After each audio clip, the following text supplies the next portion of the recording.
તમે જાણો છો તેમ આ દિવસોમાં આપણે સ્તવન કાર્યક્રમમાં બાઇબલમાં રોમન લોકોને લખેલા પત્રનો અભ્યાસ કરી રહ્યા છીએ. ગત સ્તવન કાર્યક્રમમાં આપણે રોમન લોકોને લખેલા પત્રના 11મા અધ્યાયની 14મી કલમ સુધી પહોંચ્યા હતા. આજે આપણે 15મી કલમથી આગળ વધીને 36મી કલમ સુધી પહોંચવા માંગીએ છીએ. અહીં તમે જોશો મિત્ર, રોમન લોકોને લખેલા પત્રના 11મા અધ્યાયની 15મી કલમમાં તો પ્રેષિત પાઉલ કહે છે કે જ્યારે તેઓને ધિક્કારવામાં આવ્યા ત્યારે દુનિયા ઈશ્વરની મિત્ર થઈ. તો પછી જ્યારે તેમને સ્વીકારવામાં આવશે ત્યારે શું થશે? અરે, મુર્દા પણ જીવંત થશે. ભાવિમાં જે બનનાર છે તેની આકાંક્ષા રાખવી કેટલું અદ્ભુત છે મિત્ર. હું માનું છું કે હજી સૌથી મહાન દિવસો આવવાના તો બાકી છે. જો કે માનવીય દ્રષ્ટિએ તો ભાવિ અંધકારમય છે. માણસે તેની દુનિયાને ગૂંચવી નાખી છે. આપણા આજના સુસંસ્કૃત સમાજમાં ઘણા વિચારશીલ લોકો ભાવિ વિશે નિરાશા સેવે છે. પરંતુ ઈશ્વર રાજ્યાસન પર બિરાજમાન છે અને ઈશ્વર ભાવિને વ્યવસ્થિત કરવાના છે. મહાનમાં મહાન દિવસો તો હજી ભાવિમાં આવવાના બાકી છે મિત્ર. ઈશ્વરના સંતાન પાસે આ કેટલું ઉજ્જવળ ભાવિ છે. હવે 16મી કલમ જુઓ. અર્પિત રોટલીનો પ્રથમ ટુકડો ઈશ્વરને આપેલો હોય તો આખી રોટલી પવિત્ર છે. તેમજ જો અર્પિત વૃક્ષનું મૂળ પવિત્ર છે તો ડાળીઓ પણ પવિત્ર છે. ડાળીઓ પણ પવિત્ર છે. આ કલમમાં જે લોંદો શબ્દ રોટલી માટેના લોટનો લોંદો એ દર્શાવે છે. રોટલીનો પ્રથમ ટુકડો ઈશ્વરને અર્પિત કરવામાં આવતો, જેથી પ્રદર્શિત થતું કે આખી રોટલી સ્વીકાર્ય છે. આ ઉપરાંત અર્પિત વૃક્ષ એ શબ્દ ઇઝરાયેલી પ્રજાના મૂળ પૂર્વજોને એટલે કે અબ્રાહમ, ઈસાક અને યાકૂબને પ્રદર્શિત કરે છે મિત્ર. અને પવિત્ર શબ્દ દર્શાવે છે કે એ ઈશ્વર માટે અલગ કરાયેલ છે. હવે જ્યારે પ્રથમ ફળ અથવા તો રોટલીનો પ્રથમ ટુકડો ઈશ્વર માટે અલગ કરાયેલો હોય તો આખી ફસલનું શું? જ્યારે અબ્રાહમ, ઈસાક અને યાકૂબને ઈશ્વર માટે અલગ કરાયા હોય તો પછી આખી ઇઝરાયેલી પ્રજાનું શું? આખી ઇઝરાયેલી પ્રજા ઈશ્વરની છે મિત્ર. તમે જોયું, ઈશ્વરે હજી યહૂદી પ્રજા સાથે કામ પાર પાડ્યું નથી. 17મી કલમમાં શું કહે છે? ઉછેરવામાં આવેલ ઓલિવ વૃક્ષની કેટલીક ડાળીઓ તોડી નાખવામાં આવી છે અને જંગલી ઓલિવ વૃક્ષની એક ડાળીની તેમાં કલમ કરવામાં આવી છે. તમે બિન યહૂદીઓ પેલા જંગલી ઓલિવ વૃક્ષના જેવા છો.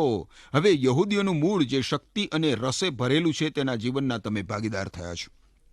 આ કલમ પ્રમાણે મિત્ર, આપણને યહૂદી પ્રજાને કારણે ફાયદો થયો છે, પરંતુ કેટલાક યહૂદીઓનો નકાર થવાથી આપણે તેમના કરતા ઉચ્ચ છીએ એવી ભાવના કેળવવા સામે પાઉલ ચેતવણી પણ ઉચ્ચારે છે. ધ્યાન રાખજો, યહૂદી પ્રજાના પૂર્વજ અબ્રાહમનો ઈશ્વર પરનો વિશ્વાસ ફળવંત વૃક્ષના મૂળિયા સમાન છે, જ્યારે યહૂદી લોકો એ વૃક્ષની સ્વાભાવિક ડાળીઓ સમાન છે. પરંતુ અવિશ્વાસને કારણે યહૂદી લોકો તોડી નાખવામાં આવેલી ડાળીઓ જેવા છે. બિન યહૂદી વિશ્વાસીઓને એ વૃક્ષમાં કલમ કરીને જોડી દેવામાં આવ્યા છે. બંને યહૂદી વિશ્વાસીઓ તેમજ બિન યહૂદી વિશ્વાસીઓ ઈશ્વર ઉપર વિશ્વાસ કરવા દ્વારા એ વૃક્ષમાંથી પોષણ મેળવી શકે છે. બંનેમાંથી એક પણ પ્રકારના લોકો પોતાના વંશીય હક ઉપર કે પોતાની સંસ્કૃતિ ઉપર કે પોતાની મુક્તિ માટે દુષ્કર્મોના બંધનમાંથી, પાપોની શિક્ષામાંથી પોતાના છુટકારા માટે આધાર રાખી શકે નહીં. હવે આગળ 18 અને 19 કલમ જુઓ. રોમન લોકોને લખેલો પત્ર 11મો અધ્યાય. અહીં કહે છે, તેથી જેઓને ડાળીઓની માફક તોડી નાખવામાં આવ્યા છે તેઓના તિરસ્કાર તારાથી કરાય જ નહીં. તું ગર્વ શી રીતે કરી શકે? તું તો માત્ર ડાળી છે, મૂળ તારા પર આધારિત નથી, પણ તું મૂળ પર આધારિત છે. તું મૂળ ઉપર આધારિત છે. અને 19મી કલમ જુઓ. પણ તને આવો વિચાર આવે, મારી કલમ કરવા માટે ડાળીઓ કાપી નાખવામાં આવી હતી. એ ખરું છે. આપણે અગાઉ જોયું મિત્ર, એ પ્રમાણે ઓલિવ વૃક્ષ ઇઝરાયેલી પ્રજાને, યહૂદી પ્રજાને આપવામાં આવેલી ઉપમા છે. જ્યારે પ્રભુ ઈસુ ખ્રિસ્તની મંડળીને જંગલી ઓલિવ વૃક્ષની ઉપમા આપવામાં આવી છે. દરેક વિશ્વાસીનું મૂળ ઈશ્વરે અબ્રાહમ, ઈસાક અને યાકૂબને બોલાવ્યા અને યહૂદી પ્રજામાંથી ઈશ્વરે મારા અને તમારા મુક્તિદાતા પ્રભુ ઈસુ ખ્રિસ્તને મોકલ્યા. એ હકીકતમાં રહેલું છે મિત્ર. 20મી કલમ શું કહે છે જુઓ. કહે છે, અવિશ્વાસને લીધે તેઓને તોડી નાખવામાં આવ્યા અને વિશ્વાસને લીધે તું એ સ્થાને ટકી રહ્યો છે. તેથી અભિમાન ના કર, પણ બીક રાખ. આ કલમ દર્શાવે છે મિત્ર કે યહૂદી લોકોને ઈશ્વર પરના તેમના અવિશ્વાસને કારણે બાજુ પર મૂકી દેવામાં આવ્યા હતા. ઓ મારા વિશ્વાસી મિત્ર, ઈશ્વર સમક્ષ તમે તમારી લાયકાતને કારણ ઊભા નથી, તમારા પુણ્ય કર્મોને લીધે, તમારા સારા જીવનને લીધે કે તમારી ધાર્મિકતાને લીધે પણ નહીં. માણસ ઈશ્વર સમક્ષ માત્ર એક જ કારણસર ઊભો રહી શકે છે, પ્રભુ ઈસુ ખ્રિસ્ત પરના તેના વિશ્વાસને કારણે. હવે 21મી કલમ જુઓ. 21મી કલમ કહે છે, અસલ ડાળીઓ જેવા યહૂદીઓને ઈશ્વરે ન બચાવ્યા તો શું તું એમ ધારે છે કે ઈશ્વર તને જતો કરશે? અહીં પાઉલની દલીલ એ છે કે ઈશ્વરનો બહિષ્કાર કરનાર ઇઝરાયેલી પ્રજાને ઈશ્વરે જવા દીધી નહીં, તો શું ઈશ્વર તેમનો બહિષ્કાર કરનાર વિશ્વાસીને જવા દેશે? હરગીજ નહીં. આગળ 22મી કલમમાં પણ પાઉલ બિન યહૂદી વિશ્વાસીને ચેતવણી આપે છે. જુઓ, અહીં આપણે જોઈએ છીએ કે ઈશ્વર દયાળુ તો છે, પણ સાથે સાથે કડક પણ છે. જેઓ પડી ગયા તેઓ ઉપર ઈશ્વરનો કોપ આવ્યો. જો તું ઈશ્વરની દયાને વળગી રહેશે તો ઈશ્વર તારા પર દયા કરશે, નહીં તો તને પણ કાપી નાખવામાં આવશે. આ બહુ જ કડક અને મક્કમ શબ્દો છે મિત્ર. પાઉલ બિન યહૂદી લોકોનું ધ્યાન બે બાબતો તરફ દોરે છે. બહિષ્કૃત થયેલા એટલે કે નકારાયેલા અથવા તો બાજુ પર મુકાયેલા યહૂદીઓ ઈશ્વરની કડકાઈ પ્રગટ કરે છે, જ્યારે ઈશ્વર સાથે સીધા સંબંધમાં આવનાર બિન યહૂદી લોકો દ્વારા ઈશ્વરની અમાપ્ય ભલાઈ પ્રગટ થાય છે. ઈશ્વરની આ બંને બાજુ લોકોએ સમજવી આજે બહુ જરૂરી છે.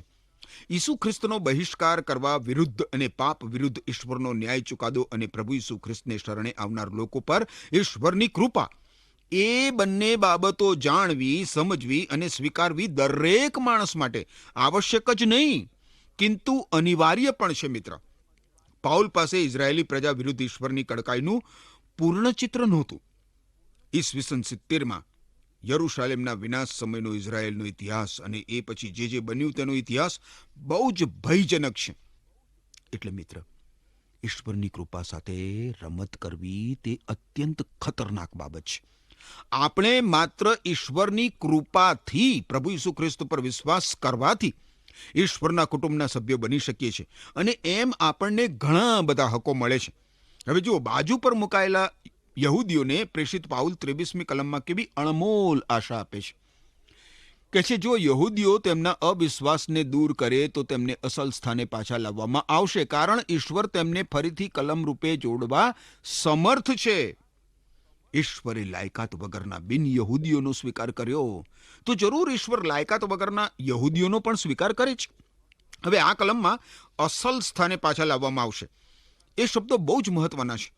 બાઇબલમાંનો જૂનો કરાર સ્પષ્ટ કરે છે મિત્ર કે યહૂદી લોકો પોતાના અસલ સ્થાને એટલે કે ઈશ્વર સાથે સીધા સંબંધમાં આવશે જ આવશે. એ લોકો ફરીથી ઈશ્વરગમ વળશે. ઉદાહરણ સ્વરૂપે તમે યર્મિયા સંદેશવાહકનું પુસ્તક જૂના કરારના વિભાગમાં 23મો અધ્યાય 3 થી 8 કલમ જોઈ જજો. હવે એ જે દિવસ ત્યાં દર્શાવવામાં આવ્યો છે એ પુનઃ સ્થાપનનો મહાન દિવસ હશે. યહૂદી પ્રજા પોતાના પાપોના પશ્ચાતાપ સાથે ઈશ્વર ગમ વળશે, અને ઈશ્વર જેમ તેમની અકલ્પ્ય દયા વડે આપણો ઉદ્ધાર કરે છે એ જ પ્રમાણે એ લોકોનો પણ ઉદ્ધાર કરશે. હવે 24મી કલમ આગળ જોશો. રોમન લોકોને લખેલો પત્ર 11મો અધ્યાય. અહીં કહે છે, તમ બિન યહૂદીઓ જંગલી ઓલિવ વૃક્ષની ડાળીઓ જેવા છો, અને તમને ઉછેરવામાં આવેલ ઓલિવ વૃક્ષ સાથે કુદરતની વિરુદ્ધ જોડવામાં આવ્યા છે. યહૂદીઓ આ ઉછારેલા વૃક્ષ જેવા છે. ઈશ્વરને માટે એ અસલ ડાળીઓને તેમના મૂળ ઓલિવ વૃક્ષમાં કલમ કરવાનું કામ કેટલું સરળ છે. આ કલમમાં પણ તમે જુઓ મિત્ર, પાઉલ ઓલિવ વૃક્ષનું ઉદાહરણ ચાલુ રાખે છે. ઓલિવ વૃક્ષ એ યહૂદી પ્રજા છે, જેનું મૂળ અબ્રાહમ છે. આ ઓલિવ વૃક્ષની કેટલીક ડાળીઓને કાપી નાખવામાં આવી હતી, અને એ રીતે યહૂદી પ્રજાને બાજુ પર મૂકવામાં આવી હતી.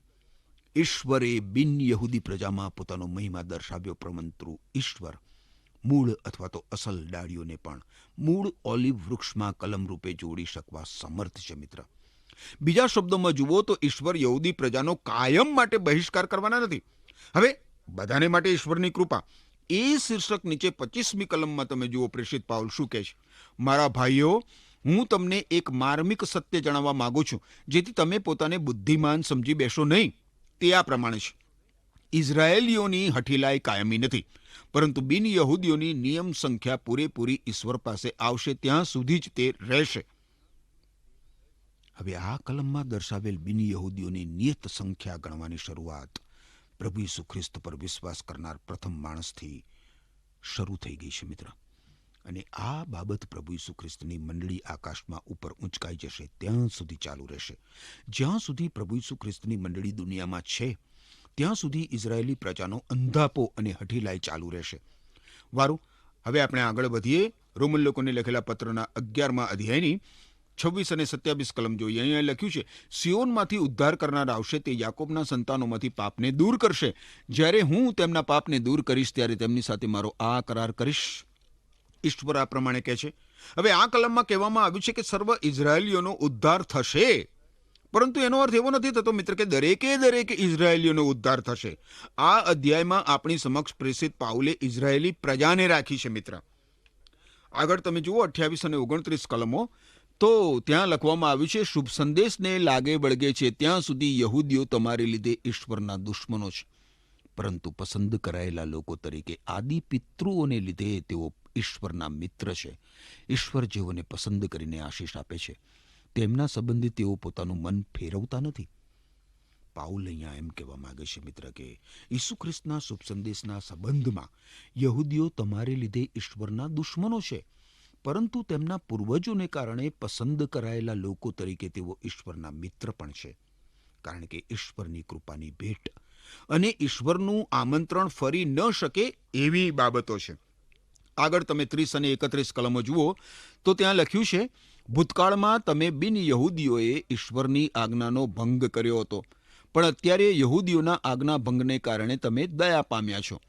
એ જ પ્રમાણે તમને દયા મળી છે, તેથી યહૂદીઓ આજ્ઞા ભંગ કરે છે જેથી તેમને પણ દયા પ્રાપ્ત થાય. તમે જુઓ મિત્ર, પ્રેષિત પાઉલ બિન યહૂદી લોકોને આ લખાણ લખે છે. રોમ શહેરમાંના વિશ્વાસીઓ મહદ અંશે બિન યહૂદી પાશ્ચાત્ય ભૂમિકા ધરાવતા હતા. હવે એ સમય દરમિયાન ઘણા બધા બિન યહૂદી લોકો પ્રભુ ઈસુ ખ્રિસ્તને શરણે આવીને મુક્તિ પામ્યા હતા, પોતાના દુષ્કર્મોના બંધનોમાંથી, પોતાના પાપોની શિક્ષામાંથી. અને એટલે પાઉલ અહીં ઇઝરાયેલી પ્રજા અને બિન યહૂદી લોકો વચ્ચેનો વિરોધાભાસ પ્રદર્શિત કરે છે. ભૂતકાળમાં બિન યહૂદી લોકોએ ઈશ્વર ઉપર વિશ્વાસ કર્યો નહોતો, પરંતુ હવે બિન યહૂદીઓના શેષ ભાગે ઈશ્વરની કૃપા પ્રાપ્ત કરી હતી. આ જ સમયગાળામાં પ્રજા તરીકે ઇઝરાયેલી લોકો જેમણે અગાઉ ઈશ્વર ઉપર વિશ્વાસ કર્યો હતો તેઓ હવે વિશ્વાસ કરતા નથી. પાઉલ ઈશ્વર જે રીતે યહૂદી તેમજ બિન યહૂદીને તેમના પાપથી ઉગારે છે એ સિદ્ધાંત રજૂ કરે છે. એ સિદ્ધાંત છે ઈશ્વરની કૃપાથી માનવીનો ઉદ્ધાર થાય છે. હવે 32મી કલમ જુઓ. અહીં કહે છે, આમ સમગ્ર માનવજાતને ઈશ્વરે આજ્ઞા ભંગના કેદી બનાવ્યા છે, જેથી સમગ્ર માનવજાત પ્રત્યે તે દયા દર્શાવે. યહૂદી તેમજ બિન યહૂદી બંને પ્રકારના લોકો ઈશ્વર વિરુદ્ધ બંડ કરવાની ચક્કી પરિસ્થિતિમાં અને ઈશ્વર પરના અવિશ્વાસની પરિસ્થિતિમાં જીવે છે. અને એ કારણે માત્ર ઈશ્વરની કૃપાથી જ મિત્ર આપણો ઉદ્ધાર થાય છે, ઈસુ ખ્રિસ્ત પર વિશ્વાસ કરવાથી. આગળ 33મી કલમ જુઓ તો ત્યાં લખ્યું છે, ઈશ્વરના જ્ઞાનની તથા બુદ્ધિની સંપત્તિ કેવી મહાન છે, તેમના નિર્ણયોને કોણ સમજાવી શકે, તેમના માર્ગોને કોણ સમજી શકે. ઈશ્વર વિશે અને ઈશ્વરની યોજનાઓ વિશે પાઉલ જે ચર્ચા કરી રહ્યો છે મિત્ર, તેના જ્ઞાન, બુદ્ધિ અને ગૌરવને સમજવાની સ્થિતિએ હવે પાઉલ આવી ગયો છે. તમે જુઓ, એ કેટલી બધી અદ્ભુત વાત છે મિત્ર કે આ બધી બાબતો પ્રેષિત પાઉલ હવે સ્પષ્ટપણે સમજાવે છે. આગળ તમે 34 અને 35 કલમો જુઓ તો ત્યાં લખ્યું છે, શાસ્ત્રમાં લખેલું છે, પ્રભુનું મન કોણ જાણે છે? કોણ તેમને સલાહ આપવાની સમર્થ છે? કોણે તેમને પહેલા કંઈક આપ્યું છે કે તેમણે તેને પાછું આપવું પડે? આ કલમોમાં જે પ્રશ્ન પૂછવામાં આવ્યો છે એ બહુ જ સરળ પ્રશ્ન છે મિત્ર, પરંતુ તેના ઉત્તરો એટલા સહેલા નથી. પ્રભુનું મન કોણ જાણે છે? ઉત્તર આનો એ છે કે પ્રભુનું મન કોઈ જાણતું નથી. પ્રેષિત પાઉલની એ મહત્વાકાંક્ષા હતી કે તે ઈશ્વરને જાણે. ફિલિપી લોકોને લખેલા પત્રના 3 અધ્યાયની 10મી કલમ પ્રમાણે એણે એ બાબત રજૂ કરી જ છે. હવે પ્રેષિત પાઉલનો બીજો પ્રશ્ન જુઓ, કોણ તેમને એટલે કે ઈશ્વરને સલાહ આપવાને સમર્થ છે? ઈશ્વરને સલાહ આપી શકે એવો એક પણ માણસ નથી, પરંતુ માનવ સમાજમાં તો એવા ઘણા બધા માણસો જોવા મળે છે જે ઈશ્વરને સલાહ સૂચનો આપવા બેસી જાય છે અને માને છે કે પોતે ઈશ્વરને સારી સલાહ આપી રહ્યા છે, પણ ઈશ્વરને કોઈની સલાહની જરૂર નથી મિત્ર. ઈશ્વર કોઈની સલાહ પૂછતા નથી. એમ છતાં આજે ઘણા બધા લોકો ઈશ્વરને સલાહ સૂચનો આપવા બેસી જાય છે. હવે પ્રેષિત પાઉલનો ત્રીજો પ્રશ્ન જુઓ. કોણે તેમને એટલે કે ઈશ્વરને પહેલા કંઈક આપ્યું? તમે મિત્ર ક્યારેય ઈશ્વરને કશું આપ્યું છે જેથી ઈશ્વર તમારા દેવાદાર બન્યા હોય? જો તમે ઈશ્વરને કંઈક આપવા સમર્થ હતા તો જરૂર ઈશ્વર તમારા દેવાદાર કહેવાય. તમારી પાસે એવું શું છે જે ઈશ્વરે તમને આપ્યું ના હોય? હું માનું છું મિત્ર કે આપણામાંના ઘણા બધા ગરીબ છે. એનું એક કારણ એ છે કે ઈશ્વરે આપણને જે આપ્યું છે તેમાંથી બહુ જ થોડું આપણે ઈશ્વરને વાળી આપીએ છીએ. સાચું કહું તો ઈશ્વર તો એમ કહે છે કે તે કોઈના દેવાદાર બનશે નહીં. જ્યારે કોઈ વ્યક્તિ ઈશ્વરને કંઈક આપે છે ત્યારે ઈશ્વર તેને એનાથી અધિક પાછું વાળી આપે છે. એનાથી અધિક વાળ્યું આપે છે, એમાં કોઈ શંકા નથી મિત્ર. હવે તમે 11મા અધ્યાયની છેલ્લી કલમ જુઓ મારી સાથે સાથે. રોમન લોકોને લખેલો પત્ર 11મો અધ્યાય, એની છેલ્લી કલમ છે 36મી કલમ. અહીં લખેલે છે પ્રેષિત પાઉલ અહીંયા શું લખે છે જુઓ. તેમનાથી એટલે કે ઈશ્વરથી સર્વ ઉત્પન્ન થયું, સર્વ તેમની મારફતે જ એટલે કે ઈશ્વરની મારફતે જ અસ્તિત્વ ધરાવે છે, અને સર્વ તેમના માટે જ છે એટલે કે ઈશ્વર માટે જ છે. એવા ઈશ્વરનો સર્વકાળ મહિમા થાવ. આમીન. હવે આ કલમ મિત્ર આપણને આત્મિકતાના ઉન્નત શિખરે લઈ જાય છે. 36મી કલમનો શબ્દ છે તેમનાથી. તેમનાથી ઈશ્વરના સર્વસમર્થપણાને અને ઈશ્વરને સર્વ બાબતોના સ્રોત તરીકે આ શબ્દો પ્રદર્શિત કરે છે. એમની મારફતે શબ્દો સૂચવે છે કે સનાતન, સત્ય, પવિત્ર અને જીવંત ઈશ્વર સર્વ બાબતોના સમર્થ પાલનહાર અને જતન કરનાર કાર્યાન્વિત પરમેશ્વર છે. તેમને માટે એ શબ્દો સૂચવે છે કે સર્જનહાર ઈશ્વર તેમના પ્રત્યેક સર્જન પાસેથી હિસાબ માગશે. માણસ પાસેથી એના જીવનનો.